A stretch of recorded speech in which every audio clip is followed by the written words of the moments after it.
Bruxismo es el apretón y fricción hecha con los dientes por la tensión diaria de nuestras vidas ocupadas. Mientras la mayoría del bruxismo ocurre durante el sueño, podemos también encontrarnos apretando nuestros dientes durante el día. El manejo oportuno de esta condición es importante debido al potencial de un daño permanente. Muchos pacientes experimentan solamente daño de mayor importancia como resultado de bruxismo porque no friccionan los dientes con frecuencia. La fricción más severa puede conducir al dolor del músculo de la quijada, a dolores de cabeza, a la sensibilidad del diente, al desgaste prematuro del diente, a los dientes flojos y a la enfermedad común de la mandíbula temporal, designada comúnmente TMJ. Bruxismo es a menudo el resultado de la tensión, cuando nuestros músculos tienen un exceso de trabajo al apretar y hacer fricción con los dientes, se da como resultado dolor y tensión. Las áreas que pueden ser afectadas son los músculos de la quijada, templos y detrás del oído, así como la cabeza y el cuello.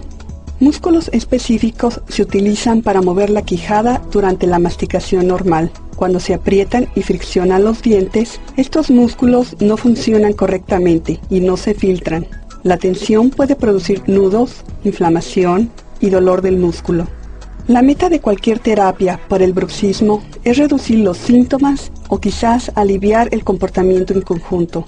Bruxismo se puede hacer peor por los malos hábitos al dormir, causados a menudo por el alto consumo de cafeína, el pobre manejo del estrés, la mordida incorrecta y las drogas. La terapia de reducción del dolor puede implicar masajes, compresas calientes y frías, ejercicios para estirar los músculos y también puede inducir relajantes musculares, antiinflamatorios y esteroides. El curso recomendado de tratamiento es determinado por su dentista según síntomas específicos. Su dentista también puede prescribir un protector de noche para usted. El protector de noche puede descargar tensiones de la quijada y continuará entrenando a sus músculos para relajarse durante el día, así como elimina desgaste del diente durante las fricciones. Muchos factores afectan si el bruxismo es o no un problema constante. Muchos de estos factores pueden ser cambiados fácilmente, mientras que otros pueden ser difíciles o imposibles. El resultado del tratamiento positivo del bruxismo puede ser una boca estable con tensiones reducidas en mente y cuerpo.